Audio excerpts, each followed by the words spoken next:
बाळासाहेबांच्या तमाम शिवसैनिकांना तुमच्या ह्या अनिश गाढवेचा, बाळासाहेबांच्या कडवट शिवसैनिकाचा मानाचा जय महाराष्ट्र.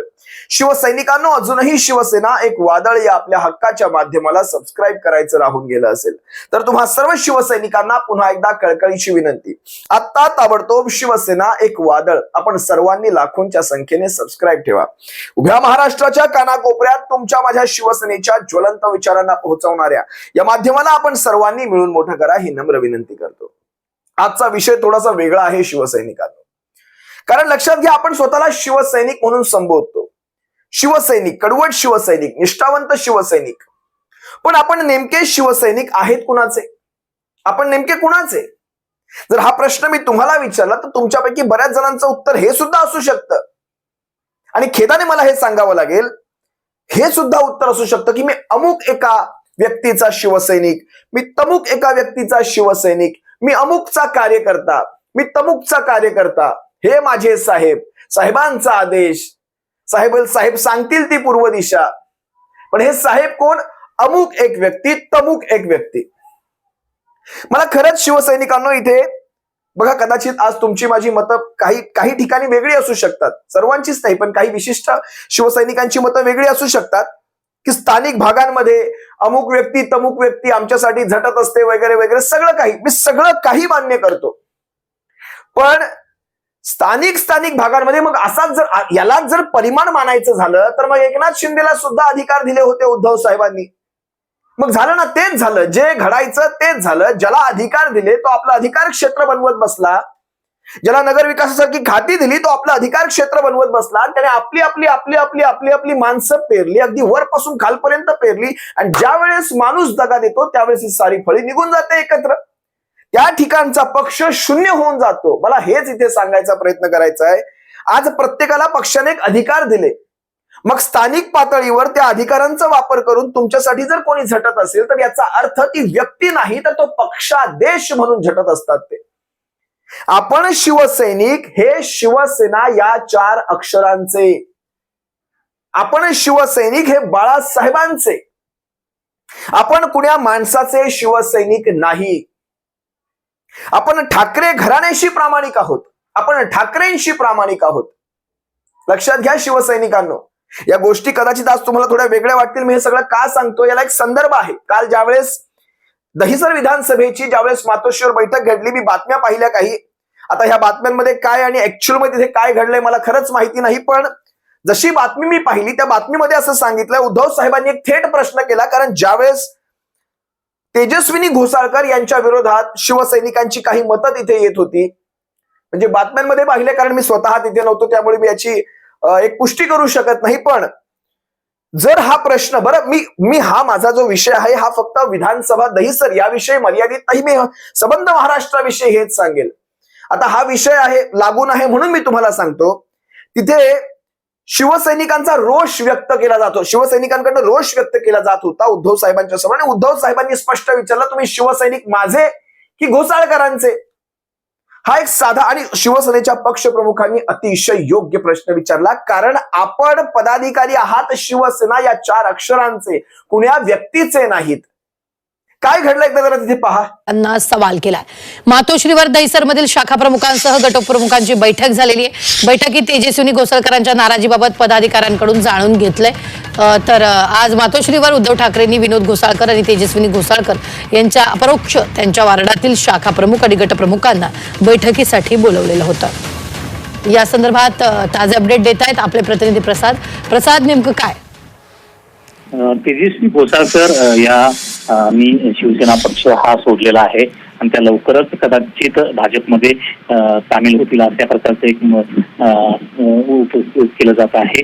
आणि त्याच पार्श्वभूमीवर त्या मतदारसंघातील खास करून 1 नंबरच्या वॉर्डमधील जे शिवसैनिक आहेत, पदाधिकारी आहेत, त्यांची एक बैठक मातोश्रीवर उद्धव ठाकरे यांनी बोलवली होती. त्यावेळी त्यांनी सर्वांना सवाल केला की तुम्ही माझे शिवसैनिक आहात की कोसाळकरांचे शिवसैनिक आहात आणि त्याच पार्श्वभूमीवर या पदाधिकाऱ्यांकडून तेजस्विनी कोसाळकर यांच्या नाराजीबाबत मत देखील जाणून घेतले त्यांच्या बाबतीत आणि त्यामुळे तेजस्वी यांच्या वॉर्डमधून 2 इच्छुक असताना देखील मी तेजस्वी कोसाळकर यांना गो अहेड दिल्याचं उद्धव ठाकरे यांनी बैठकीत स्पष्ट केलं.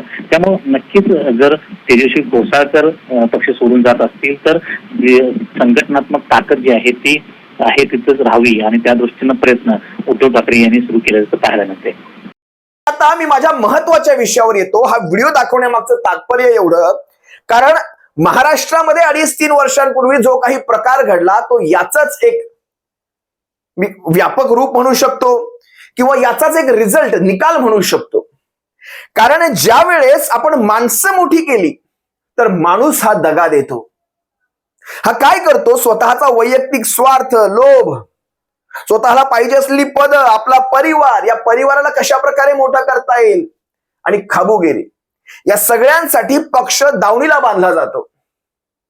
मी आज का म्हणतो आपण शिवसेना ह्या 4 अक्षरांची असायला पाहिजेत? कारण आज आपण एखाद्या माणसाला मोठं करत बसतो, हा अमुक माझा साहेब, अमुक माझा आधारस्तंभ, अनेक बॅनर आपण पाहतो ना.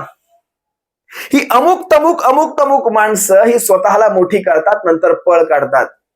मग ह्यांच्या मागे आपली सुद्धा तीच हेळसांड होणार आहे का?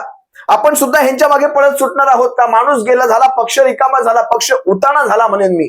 उताण्याचा अर्थ कळतो? रिकामा. असं उपडं केलेलं भांड्याला उताणं म्हणतात. पक्ष त्या भागात उताणा होतो.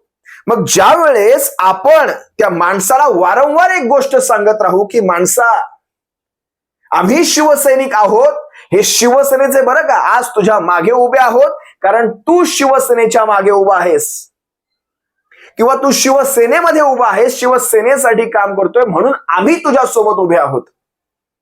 हा संदेश जाणं फार गरजेचं आहे.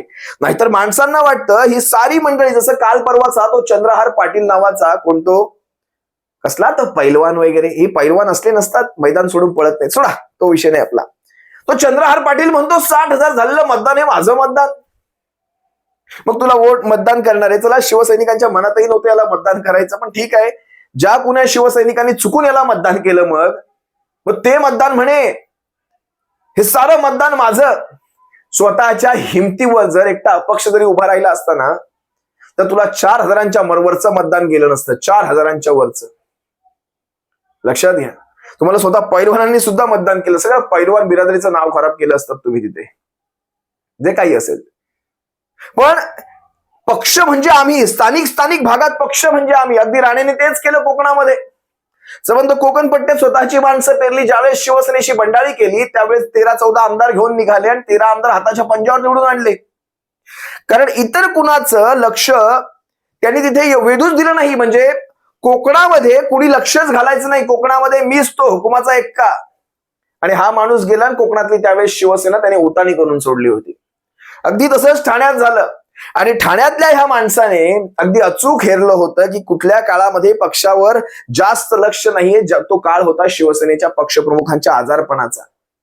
त्या काळामध्ये लक्ष थोडंसं विचलित झालं असेल. त्याच काळामध्ये याने संधी साधली आणि शिवसेनेच्या सर्व आघाड्यांवर आपलं वर्चस्व तयार करण्याचा प्रयत्न केला. आणि मी काल तुम्हाला एक व्हिडिओ दाखवला, त्याच्यामध्ये कसं नगर विकास खात्याच्या मार्फत यांनी पक्षावर वर्चस्व आणि पक्षासोबत इतर पक्षांशी कसं सलोख्याचं नातं तयार केलं होतं. तुम्ही जर नसेल पाहिला चुकून तो व्हिडिओ, तर आता मी तुम्हाला दाखवतो. एकनाथ शिंदे, तुम्हाला माहित आहे मी कधीही नगर विकास खात्यामध्ये कधी दुजाभाव केला नाही. भारतीय जनता पक्षाला मी आमदारांना जास्ती पैसे देत नव्हतो, थोडे देत होतो, कारण सगळ्यांचा वॉच होता हा एक भाजपला किती पैसे देतो. पण आता तुमचा सगळा बॅकलॉग भरून काढणार पूर्ण.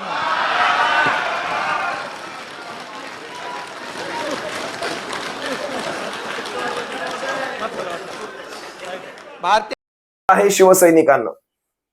अशा प्रकारे नगर विकास सारखी महत्वाची खाती यांना देऊ केल्यानंतर हे काय तुम्हाला शेवटी तो साप डसणारच.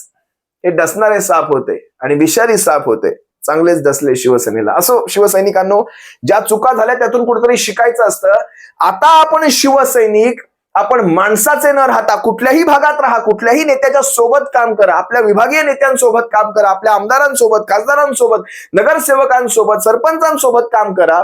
पण काम करताना त्याला तुमचा एक संदेश स्पष्ट जाऊ द्या. आम्ही शिवसैनिक हे शिवसेनेचे उद्या तुमचा निर्णय कुठलाही असला तर आम्ही त्या निर्णयाचा भाग नसणार, याच्यातून एक दबाव तयार होतो त्या नेत्यावर आणि भविष्यात फालतू सारखे ते निर्णय घेतले जात नाहीत. की मी उद्या जर बाहेर पडलो तर माझ्यासोबत हा समाज नसणार आहे, हे शिवसैनिक माझ्यासोबत येणार नाहीत, मला एकट्याला माझा बिस्तरा तो उचलून घेऊन जावा लागणार आहे. हे इतकं स्पष्ट तुमचा संदेश जाऊ द्या. हेच सांगण्यासाठी आजच्या ह्या व्हिडिओची खटाटोप. तुर्तास तुम्हा सर्वांची रजा घेतो. माझ्या या विषयामध्ये तुम्हाला काही वेडावाकडं वाटलं असेल, तुम्ही स्पष्टपणे कमेंटमध्ये व्यक्त व्हा. मला सुद्धा ऐकू द्या तुमच्या मनात नेमकं काय चाललंय. आणि जर मी कुठे व्यवस्थित बरोबर बोलत असेल किंवा मी विषयाला धरून बोलत असेल, कुठेही माझा विषय सुटत असेल, तर तेही तुम्ही कमेंटमध्ये व्यक्त व्हावं. जर माझं काही चुकत असेल तर. सप्रेम जय महाराष्ट्र बाळासाहेबांच्या शिवसैनिकांनो. काळजी घ्या. जय महाराष्ट्र.